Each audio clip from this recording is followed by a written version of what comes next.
நீங்க எதிர்பார்த்த அந்த நாள் வரும். எதற்காக ஜெபிச்சீங்களோ, எதற்காக அழுதீங்களோ, எதற்காக கர்த்தருடைய பாதத்துல உட்கார்ந்து இருக்கீங்களோ அந்த நாள் வரும். கவலையே படாது. கர்த்தருக்கு காத்திருக்கிறவங்க எப்படி தெரியுமாங்க இருக்கணும்? ஏசாயா 40:31 வாசிக்கிற எல்லாத்துக்கும் தெரிஞ்ச வசனம் தான். கர்த்தருக்கு காத்திருக்கிறவர்களோ, அவருக்காக காத்திருக்கிறீங்க நீங்க. உங்களை பார்த்து சொல்றேன், எனக்கு இயேசு செய்து முடிப்பார்.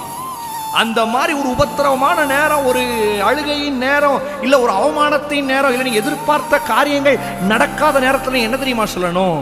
காத்திருக்கிறேன், எனக்கு கர்த்தர் செய்வார். கர்த்தருக்கு காத்திருக்கிறோ புது பலனை அடைந்து ஒரு புது பலத்தோட காத்திருக்கணும்.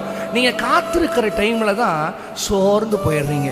நடக்குமா, நடக்காதா, செய்வாரா, செய்ய மாட்டாரா, அதை ஆண்டவர் வாய்க்க செய்வாரா, வாய்க்க